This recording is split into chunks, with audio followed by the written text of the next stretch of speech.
2024च्या नीट UG परीक्षेचा paper परीक्षेच्या एक दिवस आधी पटना बिहारमध्ये फुटला। 5 मे 2024 रोजी म्हणजे परीक्षेच्या दिवशी पाटणा येथील शास्त्रीनगर पोलीस ठाण्यात एफआयआर दाखल करण्यात आली। पोलीस अधिकाऱ्यांच्या म्हणण्यानुसार पेपर फोड्या टोळीने अनेक उमेदवारांकडून कथितपणे 30 ते 50 लाख रुपये आकारले, त्यांना प्रश्नपत्रिका उपलब्ध करून दिल्या, त्यात नीट यूजीच्या आहेत असा दावा केला आहे। एक दिवस अगोदर मेमोरायझेशनसाठी पेपर फुटी प्रकरणी पोलिसांनी अनेक संशयितांना अटक केली। 22 जून रोजी एनटीए प्रमुख सुबोध कुमार सिंग यांना त्यांच्या पदावरून काढून टाकण्यात आले। शिक्षण मंत्रालयाने पेपर फुटी प्रकरणी संबंधित प्रकरण केंद्रीय अन्वेषण ब्युरोकडे सोपवले। 5 जून रोजी लागलेल्या नीट परीक्षेचा निकाल जाहीर झाल्यानंतर या परीक्षेमध्ये खूप मोठा भ्रष्टाचार झाल्याचे उघड झाले। तसेच नुकत्याच झालेल्या यूजीसी नेट या परीक्षेमध्ये देखील मोठा गैरव्यवहार झाला आहे। या प्रकरणाचा भारताचा लोकशाहीवादी युवा महासंघाच्या वतीने तीव्र निषेध करण्यात येत आहे। सदर परीक्षा एनटीए या वादग्रस्त संस्थेद्वारे घेण्यात आली असून सदर संस्था ही नेहमीच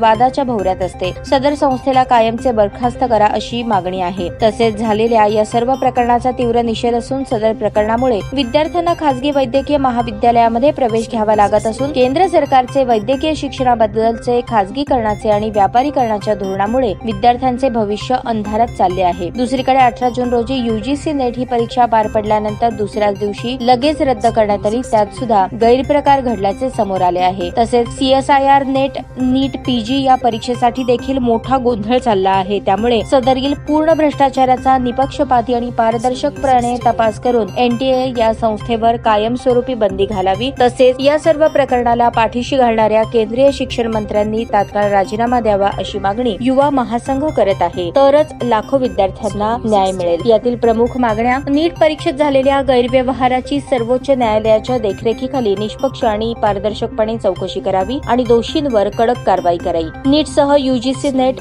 सीएसआयआर नेट, नीट पीजी या परीक्षांमध्ये चाललेल्या गोंधळाची आणि गैरव्यवहाराची चौकशी करावी। राष्ट्रीय परीक्षांमधील सातत्याने होत असलेल्या गैरव्यवहाराची नैतिक जबाबदारी स्वीकारून केंद्रीय शिक्षण मंत्री धर्मेंद्र प्रधान यांनी तात्काळ राजीनामा द्यावा। या प्रकरणी एनटीएच्या सर्व जबाबदार व्यवस्थापकांवर कठोर कारवाई करावी असे निवेदन देण्यात आले आहे। आम्ही प्रशासनाला सांगितलेलं आहे, संबंध देशभर नेट मध्ये जो गोंधळ झाला, एनटीए सारख्या संस्थेने पेपर फोडण्याचं काम केलं, त्या सगळ्या अधिकाऱ्यांवरती, त्या सगळ्या संस्थेच्या लोकांवरती कारवाई झाली पाहिजे आणि केंद्रीय शिक्षा मंत्री धर्मेंद्र प्रधान यांनी राजीनामा दिला पाहिजे, ही आमची प्रमुख मागणी आहे। अहो, ज्यांना स्वप्न बघतात डॉक्टर होण्याचं स्वप्न मनी बाळगणाऱ्या विद्यार्थ्याच्या स्वप्नावरती पाणी सोडण्याचं काम हे केंद्र सरकार आणि त्यांची एनटीए संस्था केलेली आहे। त्यांचा या ठिकाणी आम्ही विद्यार्थी युवा आघाडीच्या वतीनं DYFI-च्या वतीनं तीव्र शब्दात निषेध करतो। पोलिसांचा अधिकार करताय, याकरता आम्ही पोलिसांना परमिशन विचारलं, आम्ही त्यांना रिसर सांगितलं, आम्ही या ठिकाणी येतो, जिल्हाधिकाऱ्यांना निवेदन देतो, परंतु त्यांनी आम्हाला परमिशन नाकारलेलं आहे। तुम्ही फक्त परमिशनच नाकारू शकता, आमची भावना, आमची आक्रमकता तुम्ही रोखू शकत नाही। म्हणून आम्ही त्यांना सांगितलेलं आहे, आता आम्ही कलेक्टर ऑफिसकडे कूच करतोय, तुम्हाला काय करायचं करा। ते लोक गेट वरती येताच आमच्या सगळ्या विद्यार्थ्यावरती, तरुणावरती त्यांनी हल्ला केला, मारलं, झटापट झाली। आम्ही अत्यंत शांततेनं सलगशीर मार्गाने या ठिकाणी आलो, परंतु पोलिसांनी याला गालबोट लावण्याचं काम केलं। या ठिकाणी पोलीस प्रशासनाचा मी तीव्र शब्दात निषेध करतोय। कलेक्टर जोपर्यंत आमचं निवेदन घेत नाहीत तोपर्यंत आम्ही इथून जाणार नाही, हा आमचा इशारा आहे।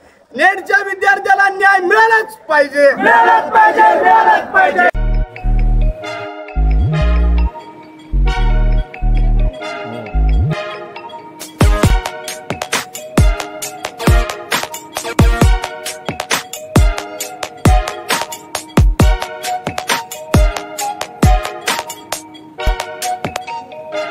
सोलापूर शहरातील सुप्रसिद्ध हॉस्पिटल म्हणजे सेंट्रल मल्टी स्पेशालिटी हॉस्पिटल मागील अनेक वर्षापासून सेवा बजावत आहे। 24 तास इमर्जन्सी सर्व्हिस, मॉडर्न टेक्नॉलॉजी, अनुभवी डॉक्टर्स तसेच अत्याधुनिक तंत्रज्ञान सुविधांनी सुसज्ज स्त्रीरोग प्रसूती विभाग, ऑर्थोपेडिक विभाग, मेडिकल विभाग आणि इतर एकमेव नाव म्हणजे सेंट्रल मल्टी स्पेशालिटी हॉस्पिटल। पत्ता: गणेशपेठ शॉपिंग सेंटर, मंगळवार बाजार, सोलापूर।